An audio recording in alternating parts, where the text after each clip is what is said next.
வாழ்க்கைக்கான வார்த்தை என்ற இந்த வலை ஒளிபரப்பிற்கு உங்களை வரவேற்கிறோம். இது ஆதியாகமம் முதல் வெளிப்படுத்துதல் வரை முழு வேதாகமத்தையும் உள்ளடக்கிய ஒரு தினசரி தியானமாகும். என்னாகமம் 30ஆம் அதிகாரத்தில் கர்த்தருக்கு பொருத்தனை பண்ணுவதை குறித்து கர்த்தர் சில காரியங்களை விளக்கி சொல்லுகின்றார். பொருத்தனைகள் என்பது ஆண்டவருக்கு மனிதர்கள் கொடுக்கும் வாக்குறுதிகளாக இருக்கின்றது. என்னாகமம் 30ஆம் அதிகாரம் 2ஆம் வசனத்தை நாம் வாசிக்கும்போது ஆண்டவர் அங்கே ஒரு எச்சரிப்பை கொடுக்கின்றார். ஒருவன் கர்த்தருக்கு யாதொரு பொருத்தனை பண்ணினாலும் அல்லது யாதொரு காரியத்தை செய்யும்படி ஆணையிட்டு தன் ஆத்துமாவை நிபந்தனைக்குட்படுத்தி கொண்டாலும் அவன் சொல் தவறாமல் தன் வாயிலிருந்து புறப்பட்ட வாக்கின்படியெல்லாம் செய்ய கடவன் என்று ஆண்டவர் சொல்லுகின்றார். அதாவது ஒரு இஸ்ரவேலன் கர்த்தருக்கு வாக்கு பண்ணினதை நிச்சயமாய் நிறைவேற்ற வேண்டும் என்று ஆண்டவர் இங்கே பணிக்கின்றார். ஆதியாகமம் 28ஆம் அதிகாரம் 20 22ஆம் வசனத்தை வாசிக்கும்போது யாக்கோபு ஆண்டவருக்கு பொருத்தனை பண்ணினதை பார்க்கின்றோம். 1 சாமுவேலில் அன்னாள் ஆண்டவருக்கு பொருத்தனை பண்ணினதை பார்க்கின்றோம். ஆனால் இப்படி பொருத்தனை செய்தவர்கள் நிச்சயம் அதை நிறைவேற்றினதையும் நாம் பார்க்கின்றோம். பாருங்கள், ஒரு இஸ்ரவேலன் கவனக்குறைவாகவோ இல்லாவிட்டால் அவசரப்பட்டோ ஆண்டவருக்கு பொருத்தனை செய்யக்கூடாது என்பதுதான் ஆண்டவர் இங்கே போதிக்கும் காரியம். ஏனென்றால் இது தேவனுக்கு கொடுக்கப்படும் வாக்குறுதி. ஆகவே தேவனை கனம் பண்ணுவது மிகவும் அவசியம். உபாகமம் 23ஆம் அதிகாரம் 21 23ஆம் வசனத்தில் மோசே இஸ்ரவேல் ஜனங்களுக்கு இதை தெளிவாக மறுபடியும் சொன்னார். 21ஆம் வசனத்தை வாசிக்கும்போது, நீ உன் தேவனாகிய கர்த்தருக்கு பொருத்தனை பண்ணியிருந்தால் அதை செலுத்த தாமதம் செய்யாதே. உன் தேவனாகிய கர்த்தர் அதை நிச்சயமாய் உன் கையில் கேட்பார். அது உனக்கு பாவமாகும். நீ பொருத்தனை பண்ணாதிருந்தால் உன் மேல் பாவம் இல்லை. உன் வாயினால் சொன்னதை நிறைவேற்ற வேண்டும். உன் தேவனாகிய கர்த்தருக்கு உன் வாயினால் நீ பொருத்தனை பண்ணி சொன்ன உற்சாக பலியை செலுத்தி தீர்ப்பாயாக என்று சொன்னார். பாருங்கள், நிச்சயமாக எல்லா இஸ்ரவேல் ஜனங்களும் பொருத்தனை பண்ண வேண்டும் என்று ஆண்டவர் சொல்லவில்லை. ஆகவேதான் நாம் இப்பொழுது வாசித்தது போல, நீ பொருத்தனை பண்ணாதிருந்தால் உன் மேல் பாவமில்லை என்று மோசே சொன்னார். ஆனால் பொருத்தனை பண்ணினவர்கள் நிச்சயமாய் அதை நிறைவேற்ற வேண்டும். நியாயாதிபதிகள் 11ஆம் அதிகாரத்தில் 33 39ஆம் வசனத்தை வாசிக்கும்போது அவசரப்பட்டு புத்தியினமாய் பொருத்தனை செய்த எப்தாவை குறித்து வாசிக்கின்றோம். அவனுடைய மகள் பிற்பாடு அவனிடத்தில், தகப்பனே, நீர் பொருத்தனை செய்து விட்டீர், நிறைவேற்றி ஆக வேண்டும் என்று அவள் சொல்லுகின்றதை பார்க்கின்றோம். நம்முடைய கர்த்தராகிய இயேசு கிறிஸ்து மத்தேயு 5ஆம் அதிகாரம் 33ஆம் வசனம் 37ஆம் வசனத்தில் பொருத்தனைகளை குறித்து அதை நிச்சயமாய் நிறைவேற்ற வேண்டும் என்று சொல்லி ஆண்டவர் சொல்லுகின்றதை பார்க்கின்றோம். யாக்கோபு 5ஆம் அதிகாரம் 12ஆம் வசனத்தை வாசிக்கும்போது, விசேஷமாய் என் சகோதரரே, வானத்தின் பேரிலாவது பூமியின் பேரிலாவது வேறெந்த ஆணையினாலாவது சத்தியம் பண்ணாதிருங்கள். நீங்கள் ஆக்கினைக்குள்ளாக தீர்க்கப்படாதபடிக்கு உள்ளதை உள்ளதென்றும் இல்லதை இல்லதென்றும் சொல்லக்கடவீர்கள் என்று இந்த பொருத்தனையை வைத்து யாக்கோபு அங்கே மனிதர்கள் உண்மையாயிருக்க வேண்டும் என்று அங்கே பேசுகின்றார். அது 2வது காரணமாக இருக்கின்றது. ஆண்டவரை கனப்படுத்துகிற விஷயம் மாத்திரமல்ல, மனிதர்கள் தங்களுடைய வாயின் வார்த்தைகளில் உண்மையாயிருக்க வேண்டும் என்பதும் விசுவாசிகளுக்கு போதிக்கப்படுகின்றது. பாருங்கள், இஸ்ரவேல் ஜனங்கள் தங்களுடைய ஆண்டவர் உண்மையுள்ளவர் என்று சொன்னார்கள். ஆம், அவர் வார்த்தையில் உண்மையுள்ளவராய் இருக்கின்றார். அதே ஆண்டவர் இஸ்ரவேல் ஜனங்களும் தங்களுடைய வாயின் வார்த்தைகளில் உண்மையுள்ளவர்களாய் இருக்க வேண்டும் என்று ஆண்டவர் எதிர்பார்த்தார். ஆகவேதான் இந்த பொருத்தனைகளை குறித்து இப்படியாக என்னாகமம் 30ஆம் அதிகாரத்தில் கர்த்தர் பேசுகின்றார். இது மாத்திரமல்லாமல் என்னாகமம் 30ஆம் அதிகாரத்தில் ஆண்டவர் பொருத்தனைகளை குறித்து ஒரு குறிப்பிட்ட காரியத்தை பேசுகின்றார். அதாவது திருமணமாகாத ஒரு பெண் தன்னுடைய தகப்பனுடைய ஒப்புதலை பெற்றிருக்க வேண்டும். திருமணமான பெண் தன்னுடைய புருஷனுடைய ஒப்புதலை பெற்றிருக்க வேண்டும். அதாவது பொருத்தனை செய்யும்போது இஸ்ரவேல் மக்கள் குடும்பத்தாரை கலந்தாலோசித்து அவர்கள் முடிவெடுக்க வேண்டும்.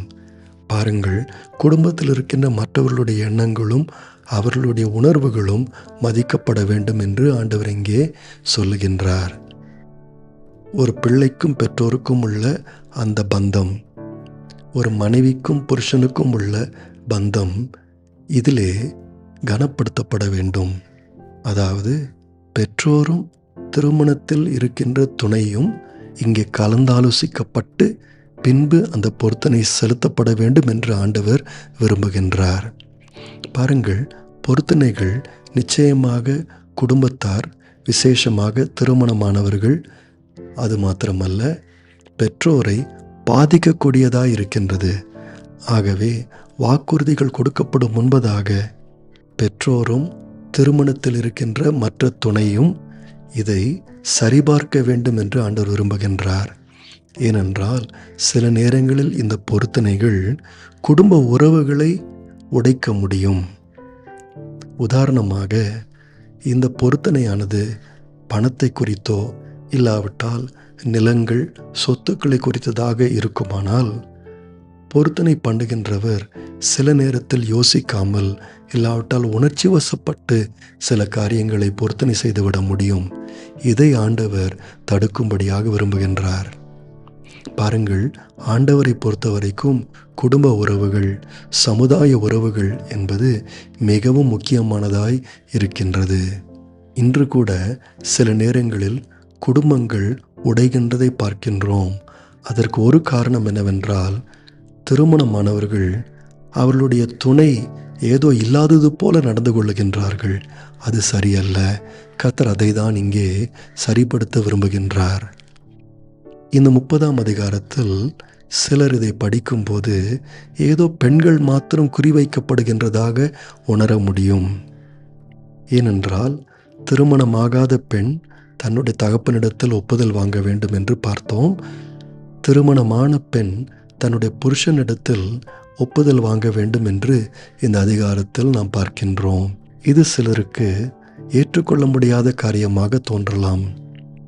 பாருங்கள், இஸ்ரவேல் சமுதாயம் ஆண்களை தலையாக வைத்து நடத்தப்பட்ட ஒரு சமுதாயம். எபேசியர் 5ஆம் அதிகாரம் 22 31 வாசிக்கும்போது புருஷனானவன் மனைவிக்கு தலையாய் இருக்கிறான் என்று போதிக்கப்படுகின்றது. அது மாத்திரமல்லாமல் பெற்றோர் பிள்ளைகளுக்கு தலையாய் இருக்கிறதாக போதிக்கப்படுகின்றது. ஆகவேதான் இப்படிப்பட்ட கட்டளை தேவைப்படுகின்றது.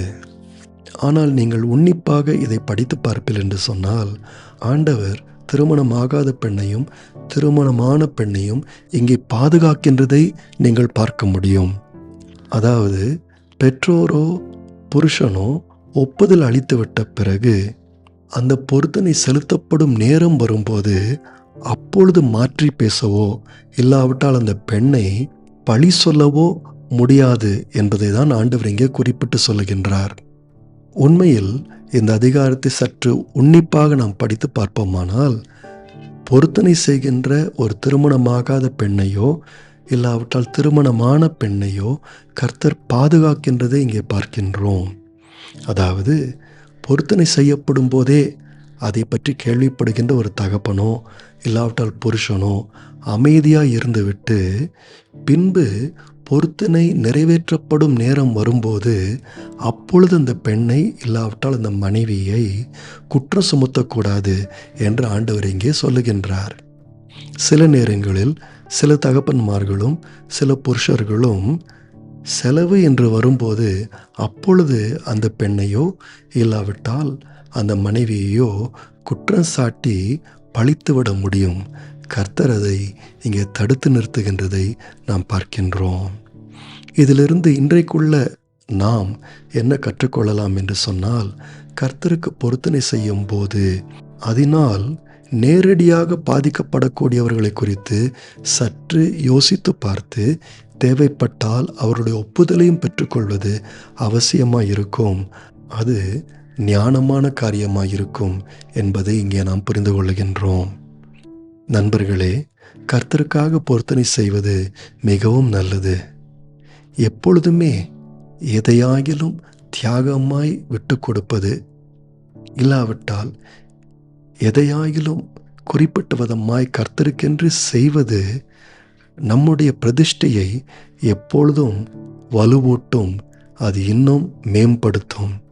பொருத்தனை செய்வது ஒரு விசுவாசியினுடைய ஆவிக்குரிய வாழ்க்கையை எப்பொழுதும் மேம்படுத்துகின்றதாய் இருக்கின்றது.